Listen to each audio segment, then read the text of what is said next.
Lost in the fog of a cosmic storm, floating on whimsical wavelengths is the norm. Dancing through the stars, chasing spectrums of light, riding the waves that are just out of sight. Welcome back to Whimsical Wavelengths. I'm your host, Dr. Jeffrey Zer. A quick update though. Like many podcasts, I'll be taking a summer break. I'm starting to fall behind and cutting it too close to meet my deadline, so summer will allow me to get in front of it all again, I hope. I can work on a bunch of different stories and gear up for a restart in mid-September. Whimsical Wavelengths will see a season 2. Haven't been canceled yet, but for now, I have at least 2 episodes that will take us to the end of season 1.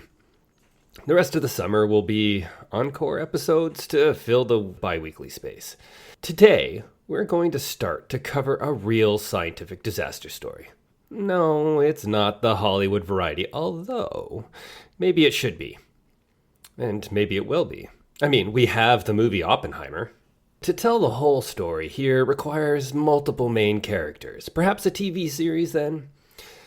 I've known I wanted to tell this story for some time, but have struggled on the best way.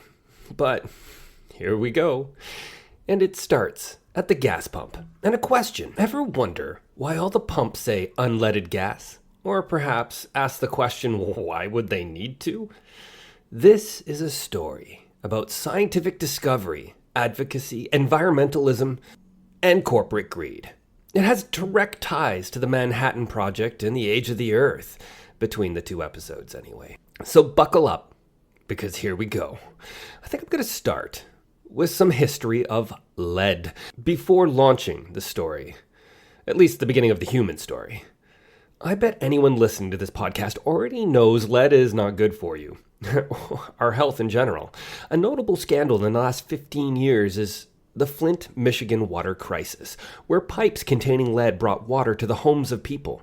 That story isn't finished yet, and it is more complicated than lead, even though it has faded from the headlines. I'll drop some links into the show notes if anyone wants to see where that is going and still moving forward. Lead, or Pb on the periodic table, is one of the earliest metals utilized by ancient people due to its malleability and low melting point of only 327.5 degrees Celsius. Or for those people just down south of me, 621.5 degrees Fahrenheit. The natural occurrence mined for this element, including today, is lead sulfide, or galena. It's relatively easy to find and doesn't require complex processes for extraction. Because it is so easy to manipulate, it can be extracted or smelted at low temperatures. The metal has a rich and complex history stretching all the way back to at least 6,500 years before Christ. That first occurrence was a lead bead found in the region of modern-day Turkey. Lead became more common in the empires or kingdoms of Mesopotamia and Egypt, being found in amulets, weights, and figurines. Egyptian tombs were found to contain lead-based cosmetics, black eyeliner, for example. Evidence of lead's toxicity has been observed since the antiquity, albeit often misunderstood, ignored, or suppressed due to lead's widespread utility. Humans have a history of ignoring issues due to how useful something is. Climate change. Oh, sorry. Just a little bit of a cough there. There have been some successes, though, and we'll circle back to those eventually. Ancient Greek culture used lead for plumbing, roofing, and sling bullets. Our first written accounts of lead potentially being terrible for one's health are also from the Greek or Macedonian Empire. Rome. When in Rome, all roads lead to Rome. All men think about Rome? I guess I'm guilty. Okay, deviation. What a bizarre thing. What began as a TikTok thing has some truth to it? Question mark. Men are much more likely than women to report regularly thinking about the Roman Empire. The story or viral sensation suggests that men think about ancient Rome way more often than women. Okay, let's go beyond just the TikTok and those who are self-selecting respondents in it, and go to a YouGov poll that shows only 4% of American men say that they think about the Roman Empire every day. Now, it's still true that that number is significantly higher than the 1% of women who say the same. To put it a different way, American women are 22 percentage points more likely to say they never think about the Roman Empire than men. So there is some truth to the TikTok lunacy. And you know what? If it wasn't for reading Percy Jackson to my two monsters, kids, actually, I have no idea how often I think about Roman Empire. Is thinking about historical thought really thinking about the empire itself? How often do I rewatch The Life of Brian? All right, but apart from sanitation, medicine, education, wine, public order, irrigation, roads, the fresh water system, and public health, what has Rome ever done for us? Okay, back on topic. The Roman Empire used a lot of lead. Lead pipes for transporting water, lining public baths and construction, tableware, cookware, cosmetics, paints, and medicinal applications? Okay, well, perhaps the worst was using lead acetate, a sweet-tasting compound, as a sweetener, leading to chronic exposure, particularly an issue for the aristocratic classes, through wine. You see, Romans often boiled grapes in lead cauldrons or pots to concentrate it. Lead, easy to work with, to create large pots, conducts heat evenly, and importantly, leads to lead acetate being formed because you have the lead cauldron, the heat, and the tantric acid naturally found in grapes, and lo and behold, you get lead acetate. PbC4H6O4. The lead acetate gave the wine a sweeter flavor. However, it could have as much as 20 milligrams of lead per liter in Roman wine. Yeah, okay, numbers. I don't expect you to know that 20 milligrams is crazy. Let's put that in perspective. Although there is no acceptable level of lead, it is found in trace amounts everywhere. In Canada, drinking water must have it less than 0.005 milligrams per liter, meaning Roman wine could have 4,000 times more lead than our modern standards. The use of lead in winemaking correlates with a decrease in fertility and an increase in psychosis among the Roman aristocrats. All of this data leading some to speculate that lead poisoning played a part in the fall of Rome.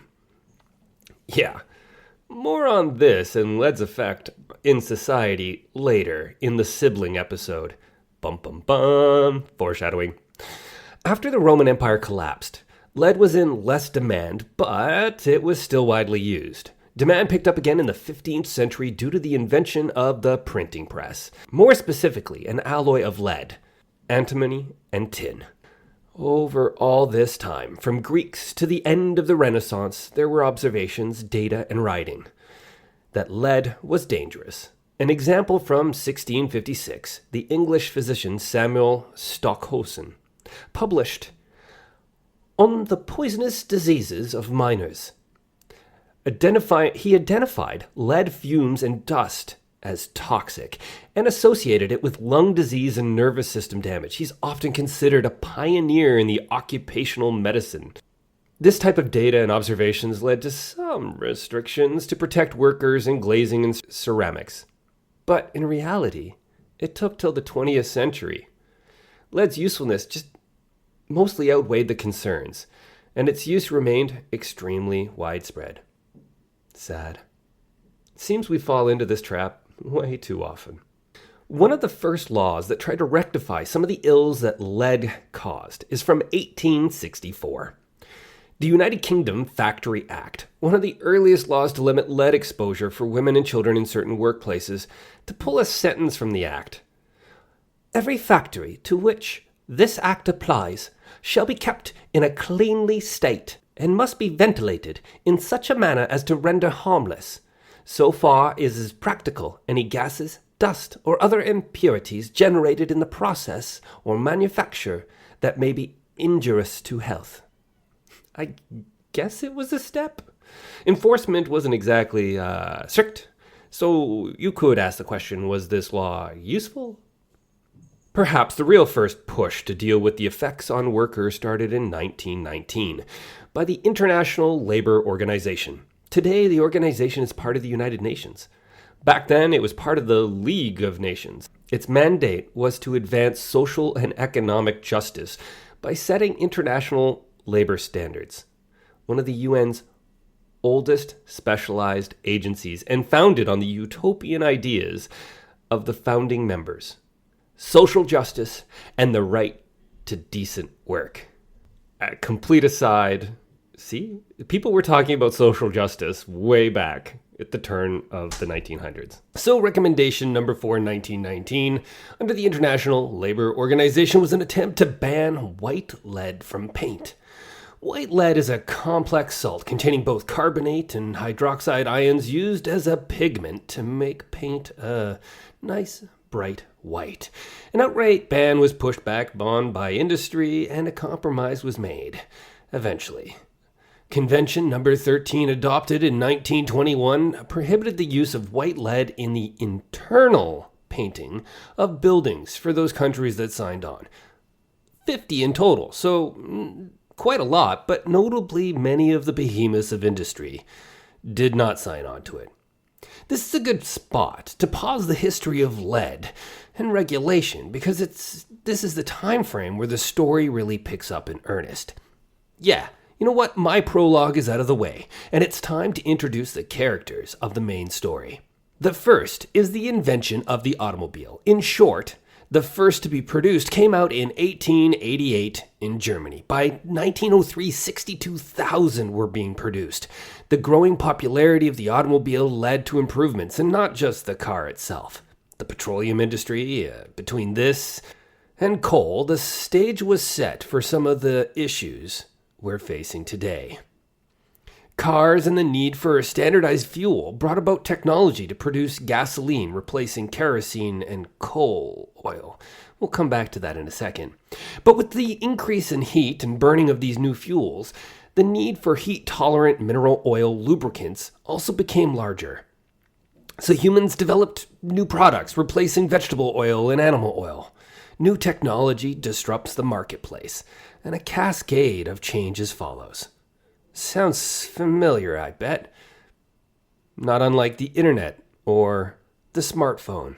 A short skip to after World War I, the era of the automobile from 1919 to the Wall Street crash at the end of 1929 is called the Vintage Era. The need for speed saw the need for an anti-knocking agent for the internal combustion engine to run better. Before jumping into that, maybe it's time for a quick combustion engine summary. First, combustion means, well, the act of burning. To be more jargony, it's an exothermic redox chemical reaction between fuel and an oxidant. With respect to the combustion engine, it's gasoline and atmospheric oxygen respectively. The internal combustion engine consists of at least one cylinder and a moving piston. Gasoline and air mix in the cylinder and combust, causing pressure upwards on the piston, which in turn rotates what is called the crankshaft. This movement or work is transferred through a system of gears and ultimately turns the vehicle's wheels and makes it go. The cycle includes 4 distinct and carefully calibrated processes in a modern-day engine: intake, compression, combustion, and power stroke and exhaust. Change the fuel properties, and the engine can have it destroy itself through mistimed detonations of the fuel and combustion. Or if you fill up a gasoline vehicle, for instance, with diesel, it just won't run because diesel has a higher flash point, and so it's not going to be able to run at all. In other words, fuel is vitally important to really get the most out of an engine. And to do that, it all needs to be under just the right amount of pressure for the particular fuel to get that mixture right of fuel and air. And that perfect ratio is to time and get the right force to time the ignition. If that mixture is off or the timing is off, if the spark happens too late or too early, it will cause the engine to knock. The sound created by the off-time detonation or combustion of fuel sounds the same as if metal parts have been tapped with a hammer, and hence the name. To remove knocking, there's a number of things you can try. Changing the ignition timing, the use of fuel with a higher octane rating, which increases the combustion temperature of the fuel and reduces the proclivity to detonate. Enriching the air-fuel ratio, which alters the chemical reactions during combustion. This reduces the combustion temperature. Reducing peak cylinder pressure, or decreasing the manifold pressure by reducing the throttle opening or boost pressure, and reducing the load in the engine. Based upon that list and the fact that to go faster requires more force, requiring higher cylinder pressures to turn the crankshaft, all this means that if you really wanted to get rid of engine knocking back in the day to increase fuel efficiency and power of the combustion engine, requires a fuel with higher octane rating. So in the early 20s, to get engines to be more efficient, faster, required more pressure. But that would cause knocking and therefore damage to the engine components. If only there was something that could be added to gasoline to increase its octane to act as an anti-knocking agent. Well, this is where we start to step off solely from history and begin the descent into the gloom of a real tale of corporate greed and conspiracy. I'm only going to kind of touch and dance around the edges of the corporate greed and conspiracy. But we're getting to the reason that gasoline pumps now say unleaded. I'm at a loss if I should really introduce a real person finally, or just stick to the non-people history and the scientific principles. There are so many different ways to tell this story. Well, let's start with Thomas Midgley Jr., who is kind of the main character in this episode. He was working for General Motors, GM, in 1921. In fact, he will be at the center of a movie called Midge, which I think is in pre-production right now. I have no idea how the movie will cover the man and his inventions, and I'm curious how this episode will measure up. Throughout it all, we are led to believe his inventions were to help mankind. However, his two greatest inventions threatened life on Earth, and no, that is not a hyperbole. And in the end, he was actually killed by his last invention. Yeah, he's a central character in the story. So who was this guy? Thomas Midgley was born on May 18th, 1889. By coincidence, I was actually writing this on his birthday. Of course, this is now coming out much late. Sometimes it just takes forever to get an idea to paper all the way through and get it out to you guys. It takes me a lot of time. But I guess let's circle and zoom out and do some broad information and then dive into the details. Well, his parents were inventors themselves. Dad did some neat things with tires, and his mom invented the inserted two-saw. They're not the subjects here, but to have an idea where Thomas Midgley came from, it kind of helps. He was also a jock in his younger years, playing baseball. And when the curveball or spitball was all the craze, he figured out how to use tree sap to make the ball slippier. And that slipperiness made for a better curve, a technique the pros would eventually use. He was also privileged enough to have the opportunity to go to academy to prepare for college. He was definitely intelligent, perhaps because he didn't grow up in a lead-laden world. Yeah, that'll be covered more in the next episode, but his exposure at this time would have been minimal, as long as he wasn't exposed to fresh lead paint or eating from painted surfaces. This wouldn't always hold true, though, especially later in his life. It was at this academy that he went to that Thomas Midgley Jr. would interact with the subject of chemistry. His chemistry teacher, H.M. Robert, described and written about by Thomas Midgley in his own words. By golly, he advanced the thought that the regular arrangement of atoms was evidence of the existence of a deity. I disagree, and we argued. I contend that it is simply indicated by the atoms we were made up of, still smaller particles. Well, the arguments and the banter with his chemistry professor about science and a deity didn't send him on to study chemistry. Maybe the world would have been safer if he had. He went on to study mechanical engineering at Cornell University. Going back to when he joined up with GM, he was put in part of a research group to figure out how to remove knock from engines. And he began by building a device to obtain a graphical representation of the pressure within the cylinder. He later added something that could give you an optical indication so that actual combustion could be viewed. Eventually, after refinements and tinkering and all the stuff that happens throughout this engineering process, it became a sophisticated instrument known as the bounce pin indicator. Much better than the first investigators who were trying to solve this problem, who relied upon their ears to compare the intensity of different pings caused by knock. Now he had an instrument that he could measure the knock quantitatively. From those quantitative observations, it seemed knocking had more to do with the fuel than the engine. Coming back to that whole octane issue that we mentioned earlier, Midgley, who was a scientist at heart, followed the trail and began to investigate chemistry of fuels instead of the mechanical engineering approach. His first attempt into this field of chemistry was really just guess and check, trying a bunch of different fuels with different additives and using the instrumentation he built to measure the knock. It didn't really go well. A different approach was eventually taken, one that harkens back to his time in the chemistry classroom. The periodic table. And the periodic table is always useful, unlike me, who's only funny periodically. Midgley used property trends across the periodic table to predict what might work and solve his problem. Let me put it this way in a very clear explanation that everyone can understand.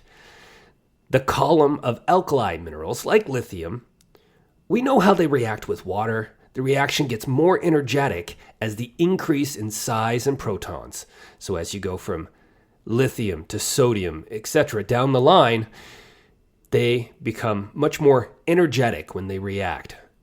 They also all each behave similarly. They can be fairly easily charged, ionized, and mobile, which is useful in, say, a battery. And just think, sodium batteries are probably on the way.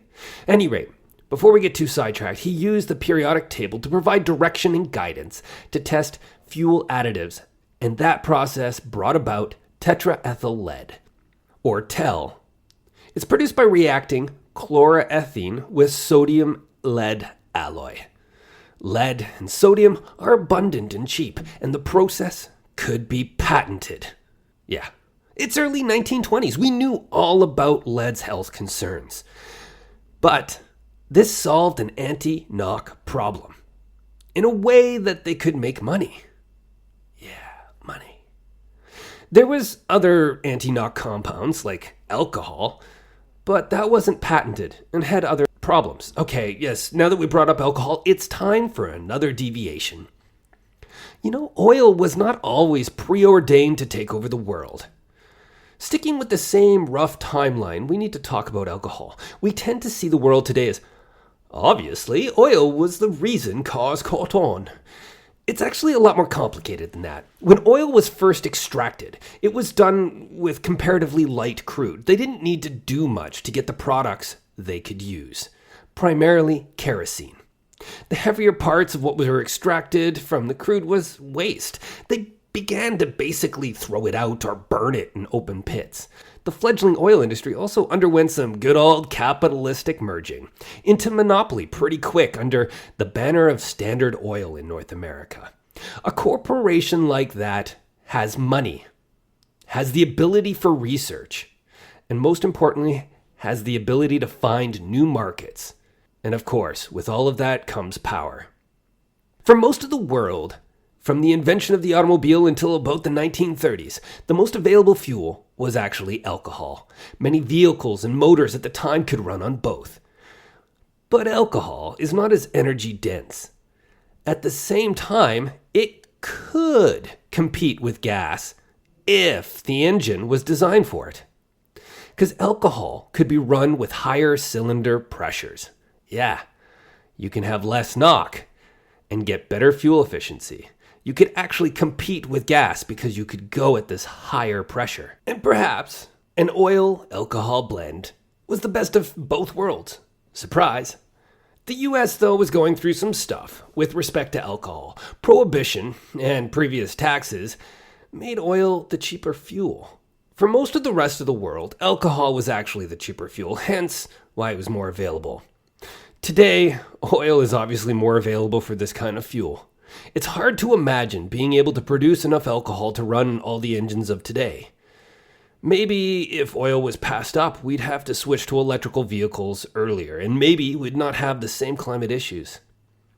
A whole lot of ifs.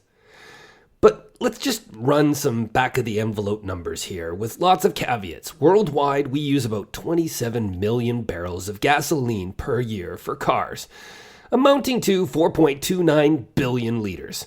Assuming we need to use 1/3 more alcohol to meet the same energy needs, results in little over 5.5 billion liters. Working with the best case scenario, to grow enough material to get that amount of alcohol requires 9,000 to 14,000 square kilometers. That's about approximately 1% of the current usable arable land, which in and of itself sounds crazy, meaning it might have been possible to replace all that motor fuel. Realistically, replacing all the oil with alcohol, you'd need more than 4 times the land area to produce enough sugar through corn and sugar grass and beets to create enough alcohol, bringing the total to about 4% of the farmland used today. The difference is huge and crazy given where we are today, but the numbers don't actually seem too nuts. Perhaps it could have been done. Perhaps oil wasn't foreordained. The energy density of oil products is important though, and you can't just set that aside, especially when we start talking about airplanes and the like. Regardless of this discussion, oil won. And tethyl ethyl lead was a patented process allowing for better fuel economy and more powerful engines running gasoline. But lead, burning of fuel and putting lead into the air out the tailpipe. Yikes. As stated above, the health effects of lead were fairly well known by this point. It didn't take long for the red flags to be raised. For instance, there was a situation in New Jersey in October 1924 where 5 workers died producing tethyl ethyl lead and 35 others were showing serious signs of neurological symptoms because of lead poisoning. That was like 75% of the workforce at this particular plant. There was also the instance when Thomas Midgley, the man himself, was facing skeptical reporters at a press conference. In the same month of 1924, Thomas Midgley dramatically produced a container of tethyl ethyl lead with the additive in question and washed his hands with it. "Now I'm not taking any chance whatsoever," Midgley declared, "nor would I, doing that every day." He was perhaps being a little disingenuous. To be fair, we don't know what he believed at the time or what he sounded like, but he had recently spent several months in Florida recuperating from lead poisoning. Yeah, crazy. I thought when I began fleshing out this episode, it would be done from like a one-dimensional story situation. Thomas Midgley was a bad scientist or something like that, villain, an evildoer. Instead, if you dive into the early literature, he was celebrated, and not just by those that made money. He was able to solve scientific problems that led a team through discovery. He solved a tricky problem and was able to make a lot of money doing it. Tetraethyl lead wasn't his only addition to corporate science. Before getting to the corporate greed and the cover-ups, let's linger on Mr. Midgley. Importantly, when he was given awards, and he was given many awards, he accepted them with praise and sharing the results with his team and others. He really did solve scientific problems. He also seemed caught between wanting to be seen as a proper scientist, and maybe we should pause for a second. Even today, corporate science is seen almost like less so in many circles. And me personally, that's not really the case. There is some caveats to this because they have different, reasons for doing it and reasons to potentially hide it if it doesn't show what they want it to show. But fundamentally, science in the corporate world is still science. He did add to science outside of corporate America too, all about rubber. And he was also the most fond of that work, as it was seen as real science in his eyes, or somehow better or less tainted by the money of corporate America. All in all, in my view, I think it's more fair to see him, not as a villain, but as an employee. A person tasked to find a solution, and he did. And in all likelihood, if he didn't come up with this stuff, someone else would have eventually. And also, as you can tell, leaded gasoline was bad. But he also solved a very important problem by replacing noxious and flammable gases used in refrigeration and air conditioning. I think it's a little easy today with refrigerators in everyone's home across the West. It's really easy to understate just how big of a problem this was. A failing fridge back in the day, in the turn of the century, could cause you to die in your home. They used chemicals like ammonia and sulfur dioxide. This is not an exaggeration. Some of the chemicals used could also explode. The first at-home self-contained fridge was produced in 1923. Well, shortly later, he found the first CFC, or chlorofluorine carbons, that were an ideal substitute and harmless to humans. Woohoo! Great. But they also destroys the ozone once they got into the atmosphere. Data pointing out to them being a problem built, and eventually in 1987 the Montreal Protocol was signed to phase out CFCs. It was a rare win where people banned something despite its usefulness. Perhaps a story in its own right for another time.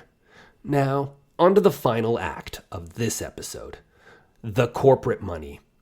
The corporate players involved here are, as already stated, General Motors, GM, Standard Oil, DuPont, and the Dow Chemical Company. Okay, let's just go over the last two a little bit as their greatest hits. The Dow Chemical Company became the last producing company to produce napalm for Vietnam. They also produced Agent Orange. They had a merger with Union Carbide, another chemical company, but refused to deal with the history that Carbide had because they were the cause of the Bhopal disaster that caused over 500,000 injuries. And I'm just barely scratching the surface here. Dow has some history. DuPont isn't exactly your angel either. They provided Nazi Germany with patents, technology, and material resources that proved crucial to the German war effort, only to have it all confiscated by the Nazis in 1943. Yeah, they confiscated 2 years after the U.S. entered the war. That's some corporate leadership there, yep. DuPont's own experts downplayed the dangers of chlorofluorocarbons, CFCs, that Thomas Midgley was largely responsible for first founding. Yeah, the company had wide-reaching projects everywhere. And company officials warned that curtailing the production of CFCs would result in the loss of several 100,000 jobs. So they were trying really hard to delay that, because they wanted to see more money. In 2004, the Environmental Protection Agency of the United States of America charged that for 2 decades, DuPont failed to report the signs of health and environmental problems linked to a chemical used in making Teflon.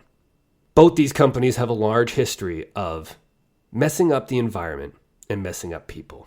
Okay, let's leave that there for a moment. So GM and Dow began working together through some new companies to commercialize the process of making anti-knock additives through lead. In 1922, GM contracted with DuPont to manufacture it. DuPont owned 38% of GM stock, and 2 different DuPont brothers at the time were presidents of the 2 companies. From the initial contact, one pointed out the potentially large and profitable market for tetraethyl lead, but also warning of its known toxicity.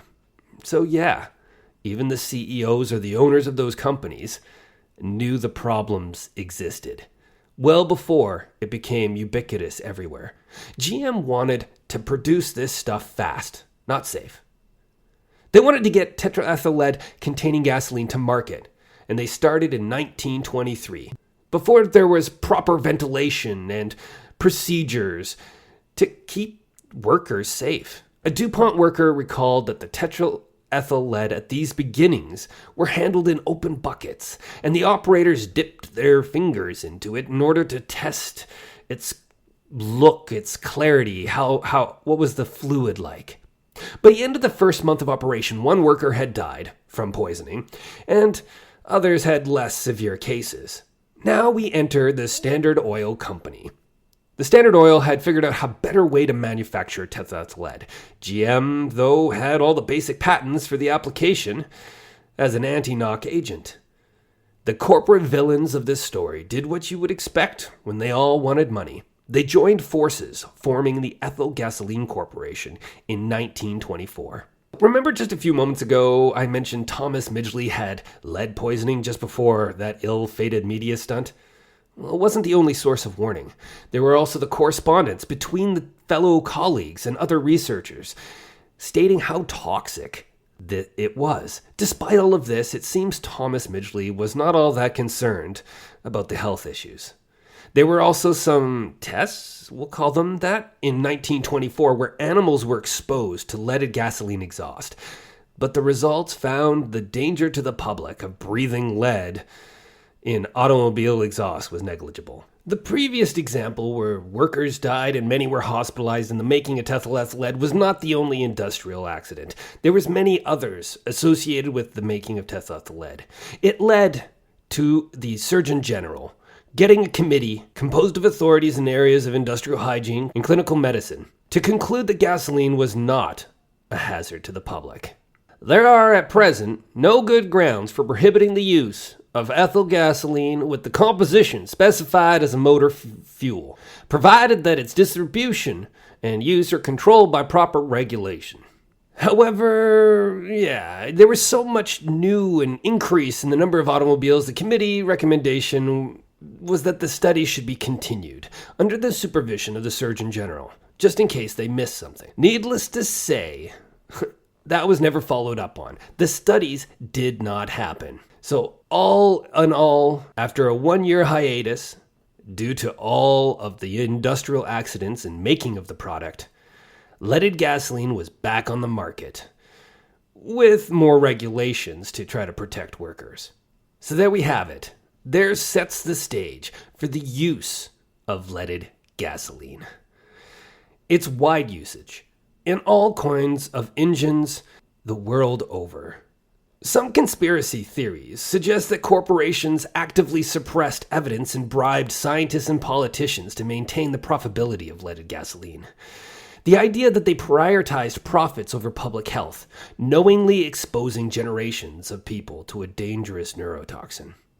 Well, there's definitely some evidence to support some of this, as you can see in just the scientific literature that exists around lead, even the history of lead leading up to this point.